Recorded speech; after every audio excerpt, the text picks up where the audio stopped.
Graças a Deus. Vamos então, irmãos, ouvir a pregação do Evangelho. Eu queria já convidá-los a abrirem suas Bíblias na primeira carta de Paulo, segunda carta de Paulo aos Coríntios. Segunda aos Coríntios. Vamos ler do verso 3 a 5 apenas. Apenas uma pequena porção.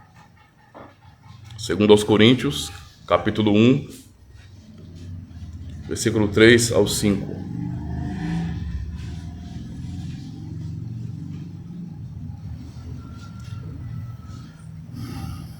Diz assim a palavra do Senhor, irmãos.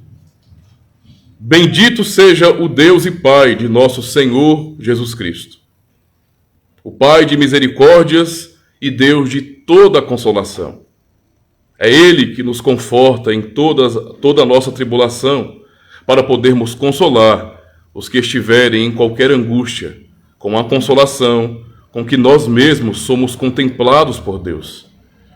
Porque assim como os sofrimentos de Cristo se manifestam em grande medida a nosso favor, assim também a nossa consolação transborda por meio de Cristo.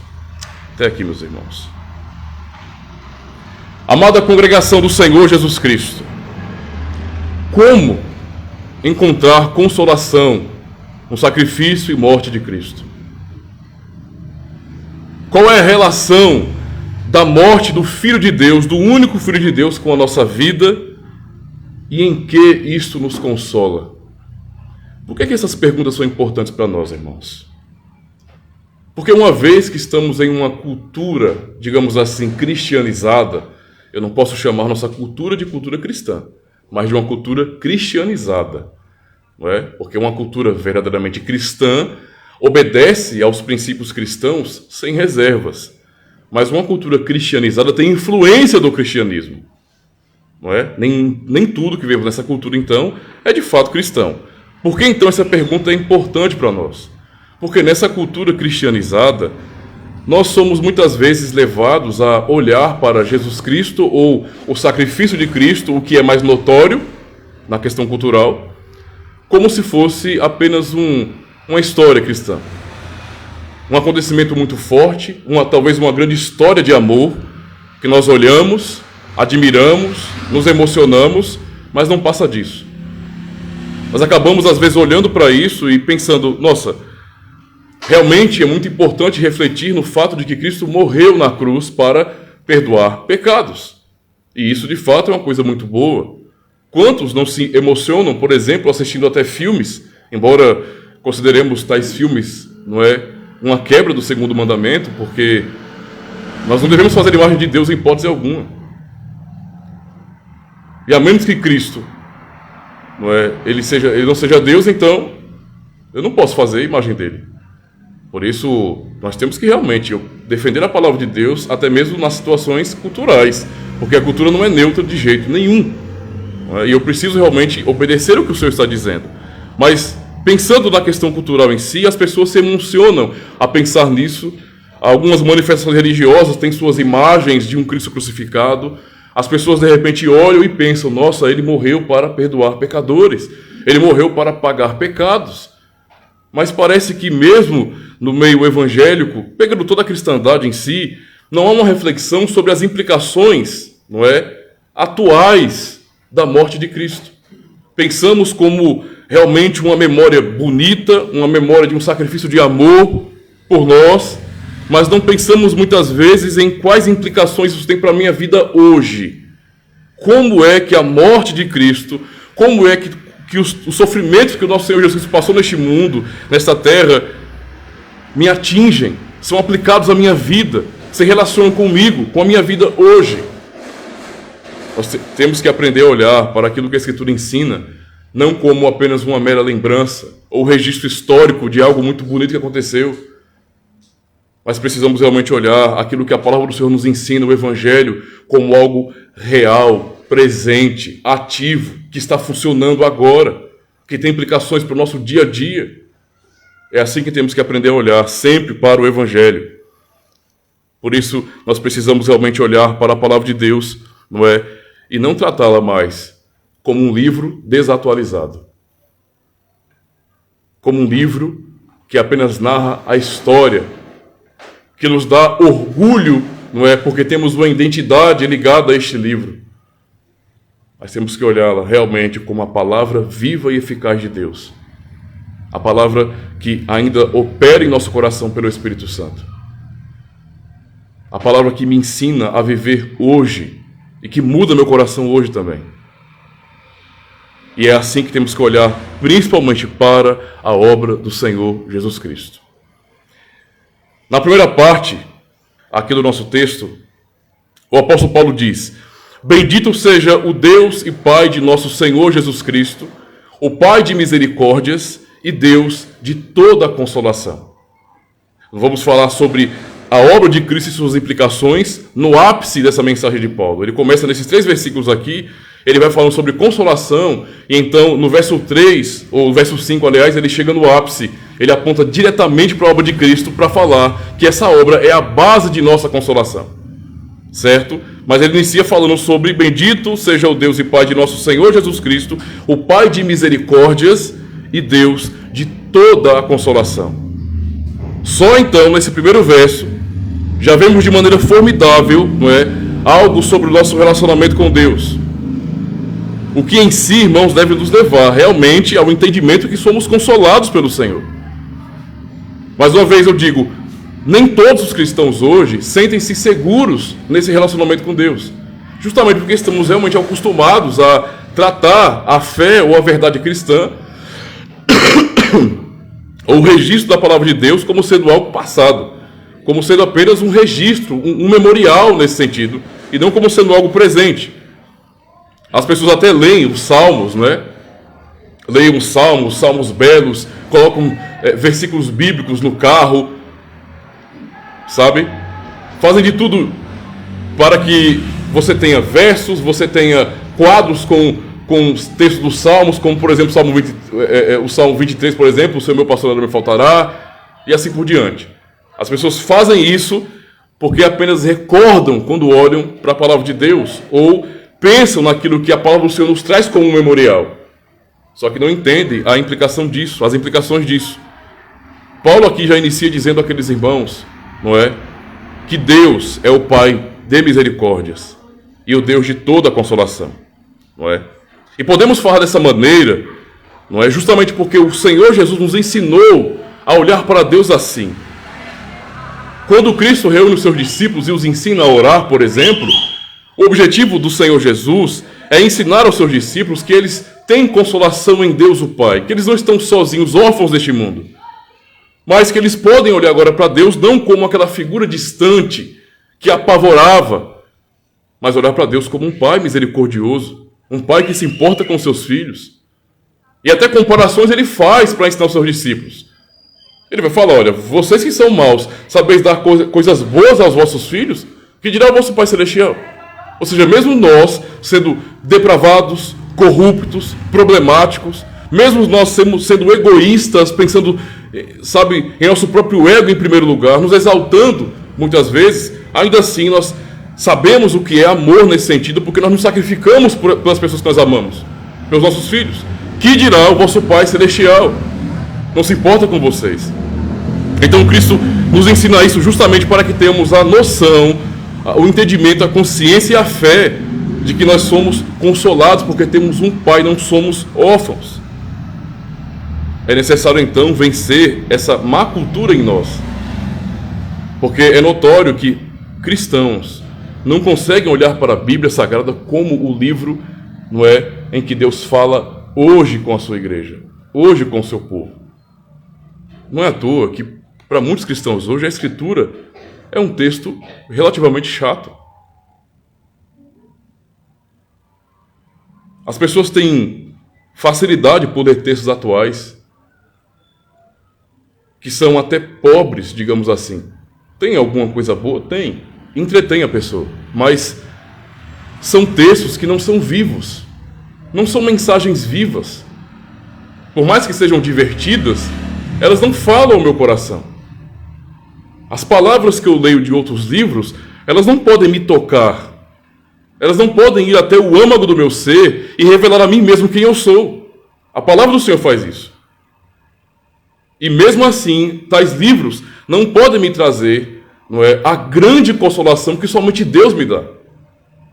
Eu posso aprender muita coisa. E nisso eu sei que também há consolo. Eu posso aprender muita coisa em livros de teologia, não é? Em livros pastorais que são muito bons. Aprender muita coisa, princípios para a minha vida, ou até interpretar melhor a Escritura Sagrada, mas só a Escritura, não é? Só a verdade do Evangelho, só a palavra de Deus tem esse poder, não é? Do Espírito Santo de ir até o nosso coração e então testemunhar com o nosso próprio Espírito que nós somos filhos de Deus e, portanto, somos alvo deste amor e, portanto, Deus está falando com cada um de nós por meio de sua palavra. E em ouvir a sua palavra, não é, com fé verdadeira, eu sei que é o Deus, o meu Pai, que está falando comigo. Cristo ensina os seus discípulos a orar por causa disso. Vocês não mais vão olhar para Deus, o Pai, como uma figura distante. Como eu chamo Ele de Pai, vocês agora poderão chamá-lo também. Orem assim. Que filho que tem um pai amoroso está desconsolado? Se você tem o seu pai do seu lado, seus pais do seu lado, cuidando de você, te alimentando, te vestindo, te orientando em tudo na sua vida, e você, na sua inexperiência, sem saber o que fazer, de repente aparece a figura, não é? Ou as figuras dos seus pais, e eles chegam e então mostram, olha, o caminho é por aqui. Tudo isso traz consolação para os filhos. É assim que temos que encarar a consolação que temos em Deus, o Pai. É assim que somos cuidados e por isso Cristo ensina isso. E Paulo está aplicando isso à igreja de Corinto. Por isso que ele está dizendo, Deus, não é? Ele é o Pai de misericórdias e o Deus de toda a consolação. A misericórdia que vocês precisam, vocês encontram somente em Deus. É em Deus que vocês encontram a misericórdia que vocês tanto necessitam na vida de vocês. Porque Ele é o Pai de toda a consolação. Toda a consolação. O que vocês precisam para se manter firmes na vida de vocês, vocês têm no Senhor. Não é? Vocês têm no Senhor. Tem faltado, talvez hoje, no mundo corrido que vivemos, essa compreensão ou essa confiança. Há tantos cristãos que estão se desesperando da própria vida. Tantos que estão mergulhados, não é, numa vida completamente angustiada. E até cristãos estranhamente sem esperança. Ouvindo o Evangelho, mas tratando esse Evangelho que ouve, a pregação que ouve, ou a leitura que faz da Bíblia, como sendo apenas algo poético, bonito de ser ouvido de repente. Coloca de repente a Bíblia em áudio no YouTube ou em outro aplicativo e começa a ouvir. Não é porque são palavras bonitas, mas não pensam que essas palavras são atuais, que são palavras que são mensagens do próprio Deus, trazendo consolação aos seus filhos. E então, estranhamente, ouvem a palavra, mas não são consolados por ela. Como isso é possível? A Escritura nos ensina que Ele é Pai de misericórdias, que Ele é Deus de toda a consolação. É assim que os apóstolos consolavam os cristãos, não apontando para as soluções que o homem arruma, mas apontando para Deus.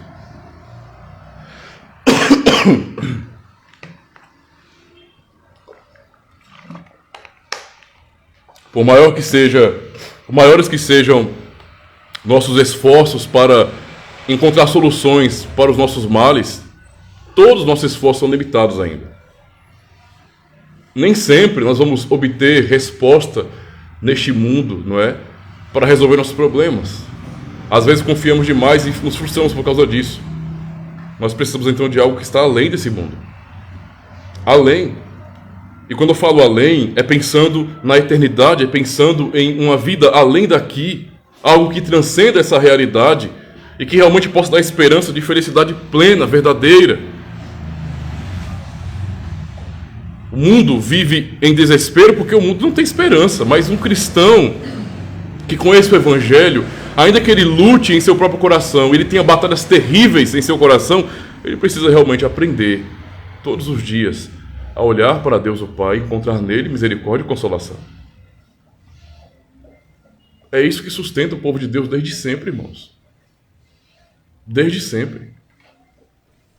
Ter Deus como Pai, que é Pai de misericórdia e Deus de toda consolação, não implica em dizer, não significa dizer que nós não passaremos por dificuldades. Sim, passaremos, seremos derrotados, muitas vezes.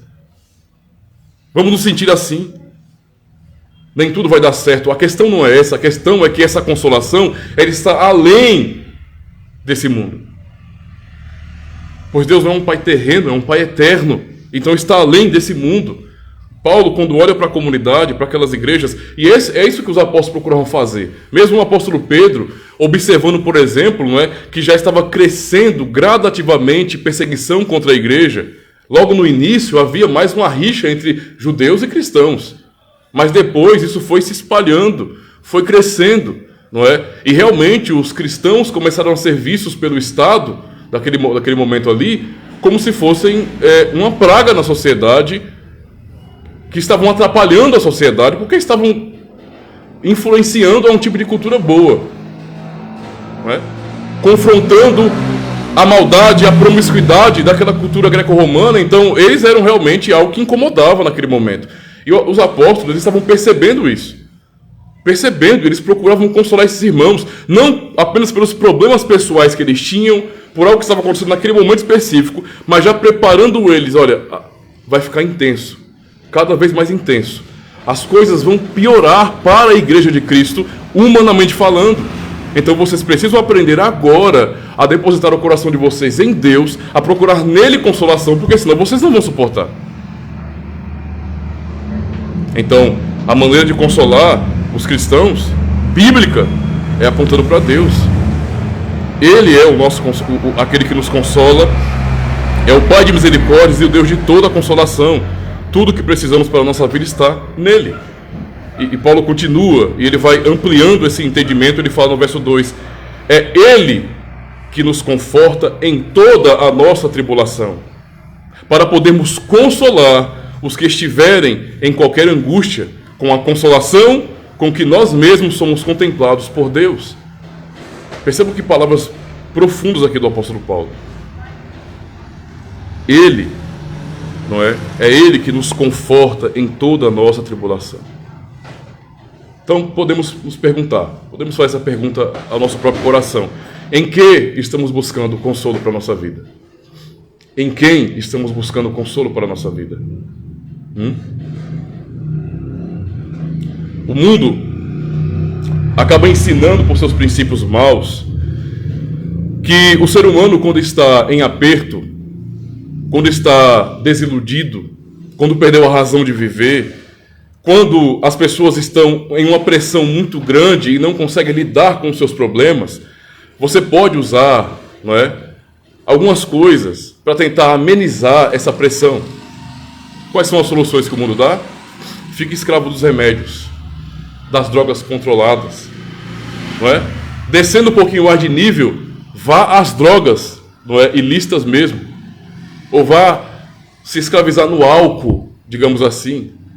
Tenha um apreço sentimental, algo emocional relacionado a essas coisas, para que vocês aliviem a mente de vocês. Para que vocês possam, durante um breve momento, né, um breve período de tempo, ficarem um pouco mais tranquilos e não ter que lidar com a pressão da vida de vocês.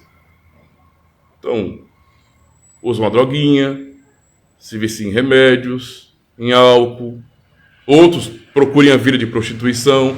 Faça alguma coisa para vocês explodirem, externarem tudo que vocês estão sentindo e deixar tudo ali. São as soluções do mundo. Só que a grande realidade é que esse tipo de saída não traz conforto a ninguém, porque não muda a vida de ninguém. É uma ilusão, você vai se iludindo dia por dia, mas o problema está ali ainda. E a Escritura nos ensina um caminho muito mais excelente, porque nos fala sobre o fato de que a nossa consolação ou o conforto de nossas vidas na tribulação está no Senhor. Então eu não posso tirar isso da minha mente, tirar Deus de vista. Eu tenho que olhar sempre para Ele, porque se eu não tiver o Senhor comigo, se Deus não for a fonte da minha consolação, se o conforto da minha alma, o que me dá paz, o que me ajuda a dormir à noite, o que vence a perturbação das preocupações, se não for o Senhor a fonte do meu consolo, do conforto da minha alma, eu não resistirei às tribulações. Qualquer coisa, às vezes por menor que seja, pode me derrubar nesse sentido. Porque eu não estou firmado em Deus, eu não estou olhando para Ele como meu consolo. E para nós cristãos, meu Deus do céu, olhar para a palavra do Senhor, olhar para as promessas dEle, ler os salmos ou cantar os salmos, ouvir sobre o poder de Deus, as suas obras maravilhosas, os seus atributos gloriosos, e ainda assim me sentir vazio, ou nas primeiras oportunidades, não é? Eu não clamar pelo Senhor.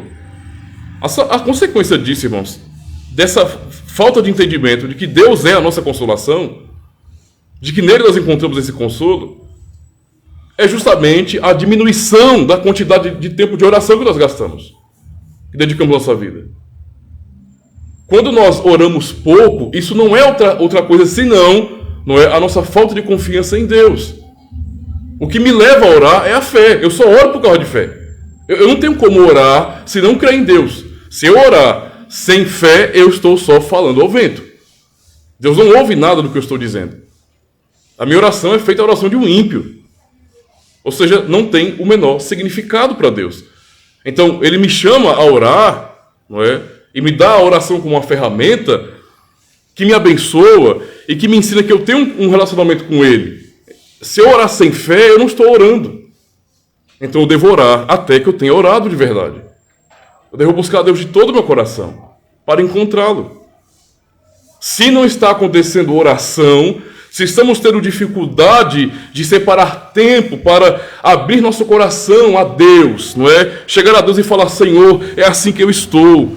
Eu não estou suportando mais isso, aquilo está doendo, eu não aguento mais. Se eu não puder ser sincero com o Senhor, não é dessa forma, e me abrir com Ele, isso é sinal de que eu não estou confiando nele. Que de repente eu ouço a pregação do Evangelho, mas eu não trato essa pregação, eu não trato a palavra de Deus, ou as suas promessas, ou a verdade sobre Cristo, como se fosse algo real, mas como um costume religioso, como um placebo. A oração não é um placebo não, irmãos. Não é um placebo, não é uma coisa para iludir a nossa mente, não. Percebe? Em nossa geração, é assim que nós cristãos muitas vezes temos tratado a oração, por exemplo. Como um placebo. Alguns estão orando mais por uma questão psicológica e emocional do que pela verdade da oração. Eu vou fazer algumas coisas religiosas porque eu vou me sentir bem. O que importa é você ter uma religião. É mais ou menos assim, o nosso mundo está ficando cada vez mais assim. E cristãos têm caído também nessa onda tola de pensar dessa forma. Então olham para o Evangelho, ouvem a palavra de Deus, mas isso não tem muita importância na verdade. A grande realidade é, irmãos, vir aqui no dia do Senhor, se reunir como igreja, é a parte mais fácil de nosso dever para com Cristo. Essa é a parte mais fácil. Eu não posso dizer em nada que é difícil estar aqui, porque não é. É a parte mais simples, mais fácil. Eu não preciso nem raciocinar direito para isso. O mais difícil, o que mostra que realmente a minha fé é viva, não é somente estar aqui, mas é quando eu saio desse ambiente. Quando eu não sou direcionado por um ministro. Porque aqui há um ministro que está dizendo: é hora de orar, vamos orar. É hora de cantar, vamos cantar. O diferencial está quando eu, em minha vida particular, creio em Deus de uma maneira tão verdadeira que fora desse ambiente, quando meus irmãos não estão me vendo, eu oro, eu busco a Deus e eu sou consolado por sua palavra. Então é nossa vida particular diante de Deus. Entende? Sem isso, o que nós estamos fazendo aqui acaba se tornando algo vazio. Veja, a nossa reunião como igreja é aquilo que é de mais importante, não é? Na aliança. É o povo da aliança reunido para adorar a Deus, para ouvir sua palavra e ser consolado por Ele. Mas ouvir essa palavra no santo encontro com o Senhor e voltar para o meu lar, para a minha casa, sem permanecer confiando nele como Deus que me consola durante toda a minha semana, é não fazer nada. É não fazer nada. Temos que nos questionar então, onde nós estamos buscando consolo para a nossa vida? Aonde? A palavra do Senhor nos dá um caminho só, não é? Nos ensina que Deus é quem nos conforta em toda a nossa tribulação. E veja que esse consolo, ele não é infrutífero, não é uma coisa sem sentido. Os apóstolos poderiam falar isso, por quê? Porque os apóstolos podiam falar essas palavras, veja, eles eram inspirados pelo Espírito Santo de Deus, sim. Mas por que eles poderiam falar isso para os cristãos, para as igrejas? Porque eles mesmos eram consolados por Deus em suas tribulações. Porque eles mesmos tiveram que sair de suas casas, viajar, correr perigo o tempo todo, não é? Arriscando a própria vida para pregar o Evangelho, sendo rejeitados por muitos ali, e ainda assim eles eram consolados por Deus, eles sabiam o propósito de suas vidas, muito bem. E então, com a consolação que eles recebiam, eles também consolavam. Também consolavam. E a maneira deles consolarem justamente é essa. Às vezes nós queremos saber, né? Tem essa coisa, às vezes, no meio dos cristãos, que nós queremos coisas bem altas realmente, e parece que as coisas básicas não nos impressionam tanto. Então é meio que comum você perceber que muitos cristãos ficam boquiabertos quando alguém que tem o título de doutor em teologia fala. Eu quero ouvir o que esse cara tem para falar. Vou falar, chega o olhinho brilha. E quando o pastorzinho comum, não é, um presbítero, vai fazer a leitura de um sermão, ou o irmão, o seu irmão que está do seu lado aí, vê você triste, abre a Bíblia para você e fala: meu irmão, olha aqui, ó, o que a palavra do Senhor ensina. Permaneça firme no Senhor. Cristo nos consola. Às vezes a pessoa olha assim, ouve e pensa com desprezo, tipo, se fosse o doutor em teologia, obviamente, né, ele ia me citar aqui de repente, ele ia fazer toda a leitura no texto original, fazer um exegese para mim ver na hora, e ia me consolar assim. Não, isso não ia consolar ninguém.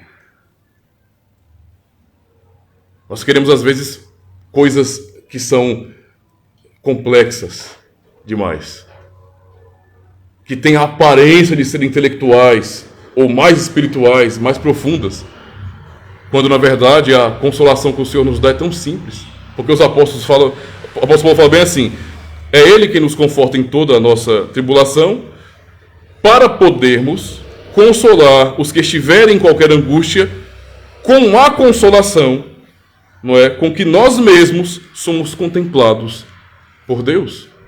O que eles ouviram, o que eles vivenciaram, que Deus consola, que Deus é o Pai de misericórdia, que é o Deus de toda a consolação, que eles têm um propósito na vida, que Deus não chamou à toa, que o sofrimento deles tem um propósito. Então é com essa consolação que eles consolavam a igreja. Do mesmo jeito que nós sofremos por causa do Evangelho, não vai ser diferente com vocês. Nós também temos angústia, também nos sentimos rejeitados, como um espetáculo ao mundo, somos zombados por todos os lados. Nosso Senhor Jesus Cristo foi do mesmo jeito. Então aprendam a olhar para Ele e serem consolados nisso. Tudo que nós precisamos, irmãos, realmente é isso, é aprender a olhar, não é, para o nosso Deus, ouvir sua palavra de uma maneira realmente sincera e confiante. Deus continua a falar do mesmo jeito. Eu não tenho que me impressionar Às vezes a pessoa pensa bem assim: para que ficar, por exemplo, todo domingo pela manhã lendo os 10 mandamentos? Por que vocês fazem isso? Uma coisa é o que aconteceu, não é, há 3.000 anos, quase 4.000 anos, lá no Monte Sinai. O povo se apavorou, tremeu com medo de morrer, porque ouviram, não é, o som dos relâmpagos, os trovões. Eles ficaram apavorados vendo o monte fumegando. Então ali foi algo realmente sério. Deus estava falando e eles estavam apavorados. Agora é um homem, um comedor de farinha, lendo um texto. E nós acabamos entendendo que lá a coisa foi séria, aqui não. Lá Deus falou, aqui é só o registro que ele falou. Não. Se alguém pensa desse jeito, eu sei que tem muito cristão que pensa assim.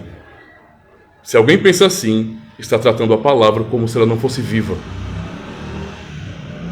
Como se ela não fosse eficaz. E como se Deus não falasse por meio dela com a mesma autoridade com que falou outrora ao seu povo. A autoridade que nós vemos no registro da palavra de Deus, relatando como Deus falou no passado, é a mesma autoridade que nós temos aqui em toda a Escritura, quando nós lemos. Vocês podem ouvir até minha voz, ou a própria voz de vocês quando vocês leem a Escritura, mas as palavras não são nossas, são palavras de Deus, cheias de autoridade. É Deus falando do mesmo jeito.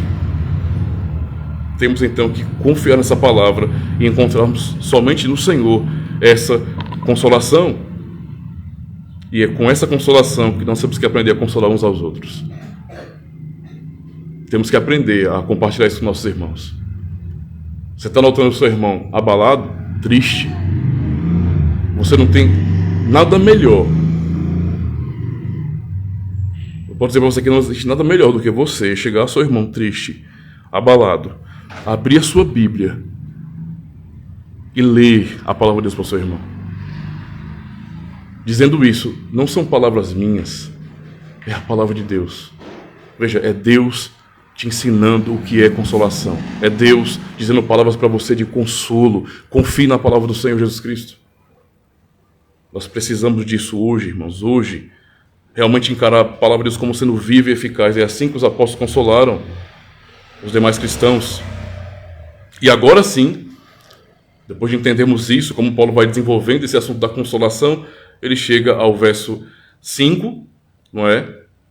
E ele vai para o ápice dessa consolação. Ele fala: porque assim como os sofrimentos de Cristo se manifestam em grande medida a nosso favor, assim também a nossa consolação transborda por meio de Cristo. Agora, prestem atenção no que Paulo está dizendo aqui. Como assim os sofrimentos de Cristo se manifestam em grande medida a nosso favor? Fazia quanto tempo que Cristo tinha morrido aqui? Pare para pensar. Há quantos anos Cristo não tinha morrido já? Já tinha um tempo, irmãos, que Cristo havia padecido na cruz. Não é? Por que Paulo fala que esses sofrimentos dele, sofrimentos, ou seja, que são algo do passado, porque ele fala que os sofrimentos de Cristo se manifestam, não é, em grande medida a nosso favor? Veja o que Paulo está fazendo aqui. Ele está tratando o sofrimento de Cristo não como algo que é apenas uma memória, não como algo que é passado e ficou no passado, mas como algo contínuo que me atinge hoje, que me beneficia hoje, não é? Que os seus reflexos ou então as consequências daquele sofrimento são reais, ativas, tem implicações para a minha vida hoje. Então ele fala: porque assim como os sofrimentos de Cristo se manifestam em grande medida a nosso favor, assim também a nossa consolação transborda por meio de Cristo. É isso que muitos cristãos não compreendem e não confiam. É por isso que muitos olham para o Evangelho, leem o Evangelho e tratam a obra de Cristo como sendo algo, não é, que deve ser admirado. Deve ser apenas admirado, lembrado, mas que não tem implicações para a minha vida. Mas olha como é que Paulo trata a morte de Cristo para aqueles cristãos que não viram Cristo ser crucificado. Foram pessoas que ouviram a pregação dos apóstolos, creram na pregação dos apóstolos. Ou, citando Gálatas, por exemplo, Paulo fala que Cristo foi exposto diante dos olhos dele como crucificado. Ou seja, Paulo trata a morte, o sofrimento de Cristo, como sendo algo que tem valor presente. Um valor para agora. Para cada igreja, ou para a igreja durante todas as gerações. Não é algo para apenas lembrarmos, irmãos. Não é. Pensando na própria ceia do Senhor, para nós cristãos reformados, a ceia não é apenas um memorial. Ela é um memorial e muito mais do que isso. Muito mais do que isso aí. Veja como é pobre você tentar olhar para a obra de Cristo e você tratá-la como sendo realmente apenas um memorial. Aconteceu no passado, muito bonito, nos orgulhamos como cristãos, maravilha, porque há 2000 anos atrás o Filho de Deus morreu por nós, mas isso ficou lá atrás, então eu só me lembro, eu só conto a história de como foi, eu só leio o Evangelho com essa perspectiva, não é? De que não tem implicações para hoje. Não, isso é muito pobre. Até na ceia, quando as pessoas vão apenas com o entendimento de que é um memorial, eu só estou me lembrando, elas empobrecem o sentido da ceia e muitas vezes nem participam de verdade, porque não creem que o próprio Cristo está abençoando essas pessoas. Isso não tem sentido nenhum, na verdade. Eu estou participando de uma refeição, ou seja, eu participo, mas não participo. Porque para mim é só um memorial. Aqui, Paulo faz totalmente diferente. Ele ensina, não é, que os sofrimentos de Cristo se manifestam. Eles se manifestam em grande medida a nosso favor. Foi lá atrás, lá no passado. Mas os sofrimentos dele se manifestam hoje. O valor de sua morte se manifesta hoje para nós. Esse é um cristianismo vivo, de verdade. É algo que nós olhamos e não empobrecemos como algo meramente cultural, mas é uma verdade profunda que se manifesta hoje em nosso coração, em nossa vida, que tem implicações profundas e que, a partir daí, nós temos esse consolo. É lamentável observar que as pessoas não olham mais para a obra de Cristo como tendo implicações diárias. A obra de Cristo para nós, seu sofrimento, se manifestam hoje. Isso tem valor para nós todos os dias, desde agora e para sempre. Nunca mudará. Todos os dias, o valor de sua obra na cruz, do seu sofrimento, são aplicados em mim. Todos os dias nós estamos guardados na misericórdia de Deus, que são renovadas a cada manhã, porque seu Filho morreu em nosso lugar.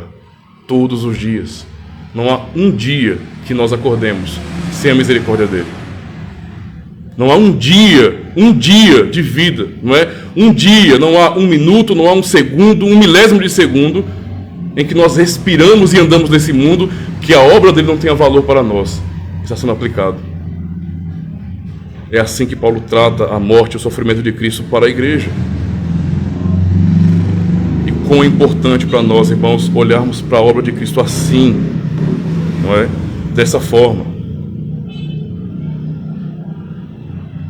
É isso que nós estamos aprendendo aqui de maneira tão gloriosa.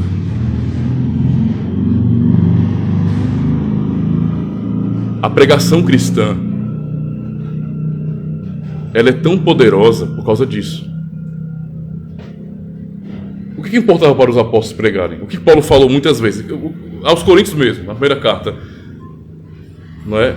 Eu me dediquei, eu centralizei a pregação nisso, em apresentar para vocês Cristo e este crucificado. Esse é o foco da pregação verdadeiramente evangélica, da pregação bíblica fiel. Esse é o foco, Cristo e este crucificado. Porque a parte desta cruz, a parte do sofrimento e morte do nosso Senhor Jesus Cristo, não há bênção, não há nada. É até estranho quando nós olhamos para o mundo e veja, uma coisa é eu desejar que Deus abençoe alguém.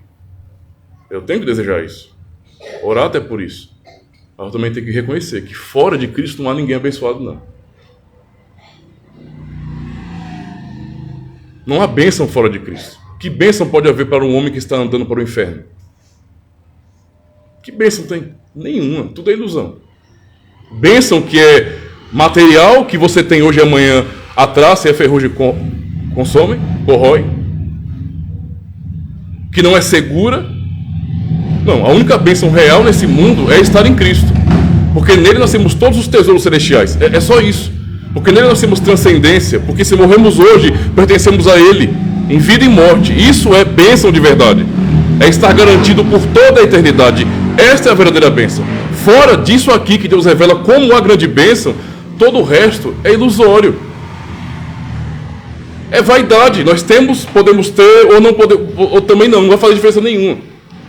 Se eu chegar a ser rico nesse mundo, se eu não for rico, não vai fazer a menor diferença para mim no final. Nenhuma diferença vai fazer, nenhuma. Porque em Cristo nós somos abençoados com todos os tesouros celestiais. Não é?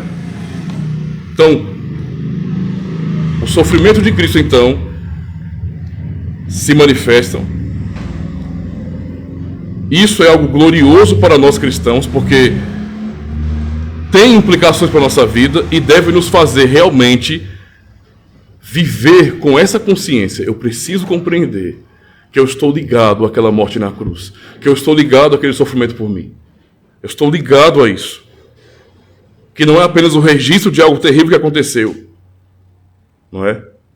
Que eu não devo olhar mais para esse sofrimento como sendo algo que passou. Sim, ele morreu e ressuscitou, mas o que ele fez lá, as implicações daquilo permanecem na minha vida. Permanece. Por isso, um cristão genuíno pode dizer o que Paulo fala em Gálatas 2:20.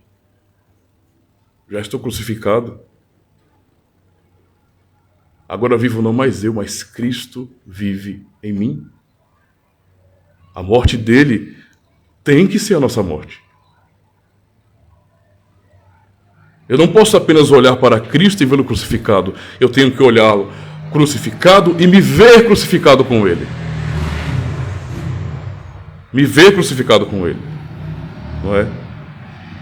É assim que Cristo é exposto diante de nossos olhos. Vê que eu não preciso de imagens. Eu não preciso de figuras, de ícones, de bonecos pendurados em uma parede. Eu não preciso de desenho de Jesus Cristo. Eu não preciso de filmes com atores representando Jesus Cristo. Tudo isso para mim é pecado. É quebra do segundo mandamento. E eu nem preciso disso, porque o próprio Espírito de Deus imprime essa imagem em nosso coração.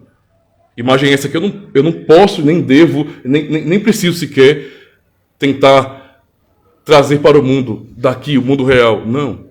É o Espírito Santo que infunde em nosso coração, em nossa mente, Cristo crucificado. É lendo o Evangelho que eu sei. É ouvindo a palavra do Senhor que nós somos realmente impactados com essa verdade. Então, Ele é que nos dá essa esperança e consolação. E toda essa obra é manifesta por quê? Porque Ele, Jesus Cristo,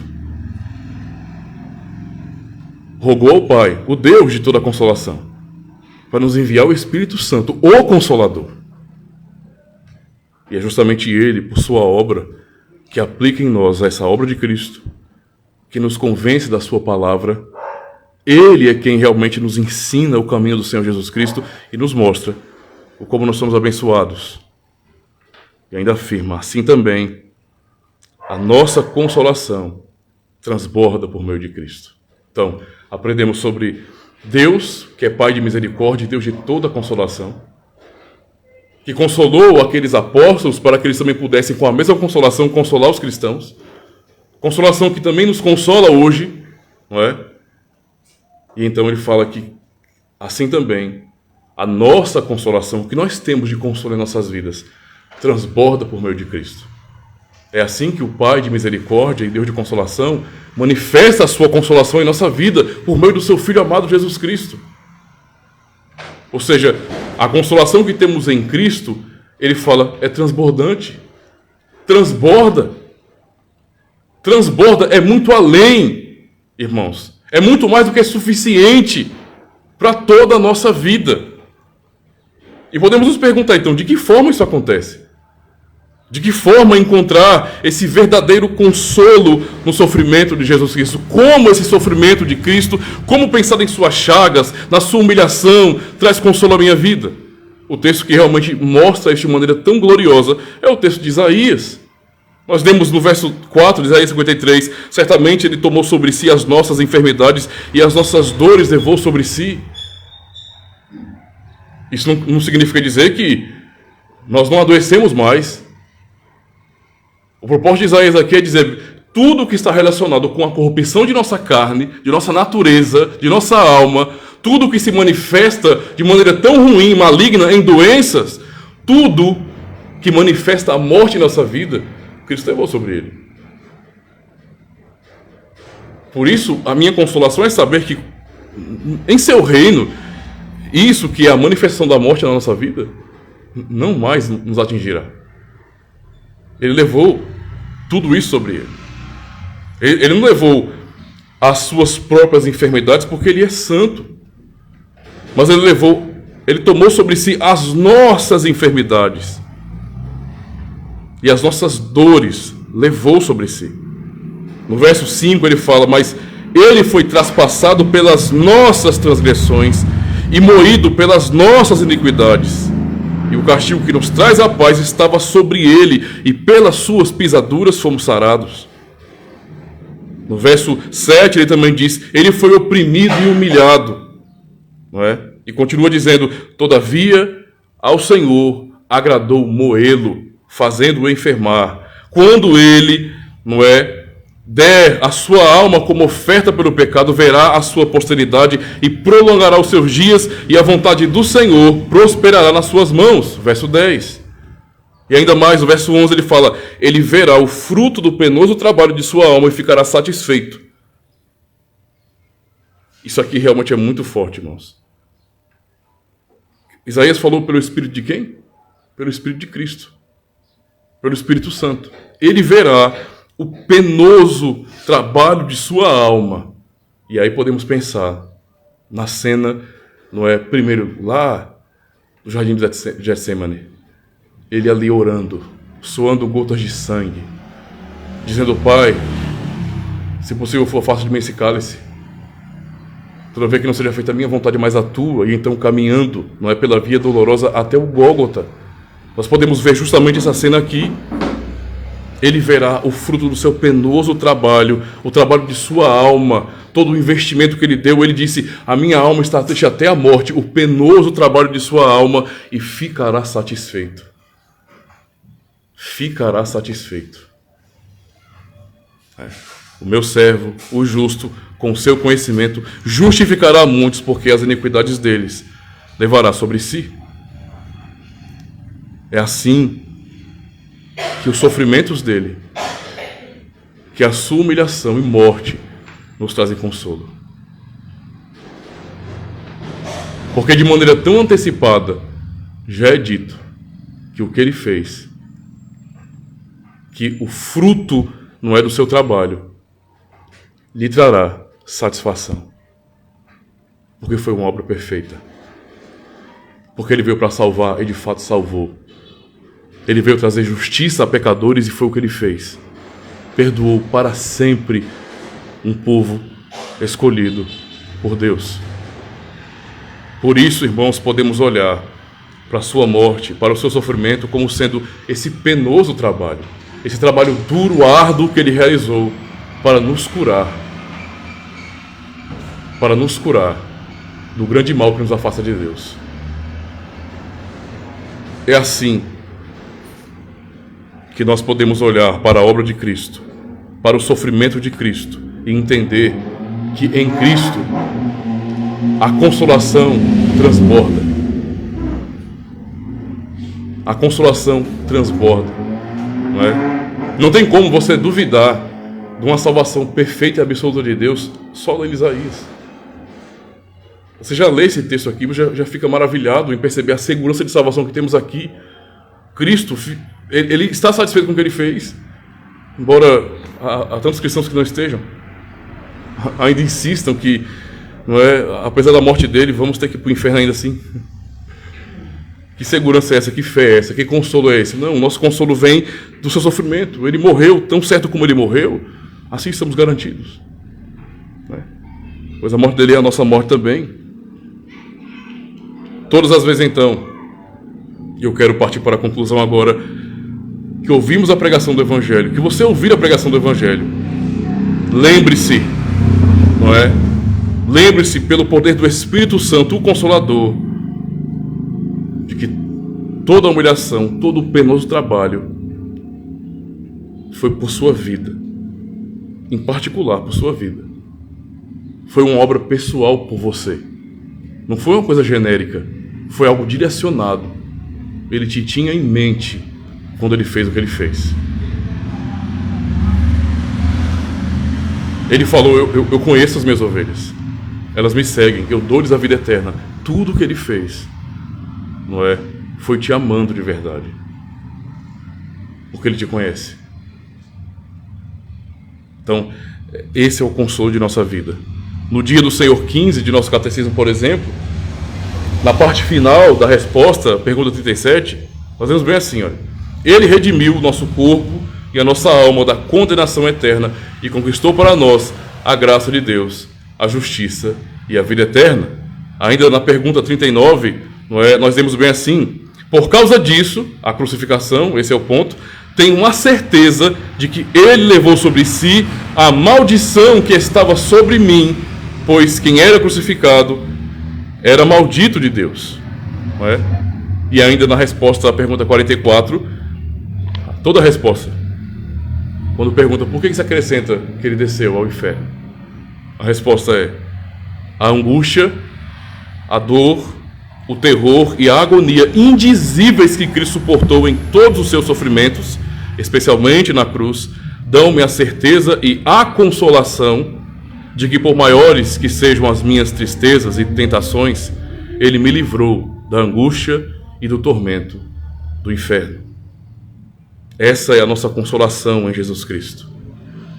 Temos consolação segura, porque Deus, que é o Pai de misericórdias e o Deus de toda a consolação, fez com que nossa consolação transbordasse por meio de Cristo. Venhamos confiar nessa palavra, irmãos. E nos momentos alegres de nossa vida, venhamos ser gratos a Deus, louvá-lo com gratidão em nosso coração. Mas nos momentos onde nos sentimos apertados, atribulados, vamos nos prostrar aos pés de Cristo. Vamos clamar a Ele, porque nele transborda toda a nossa consolação. Amém. Graças a Deus.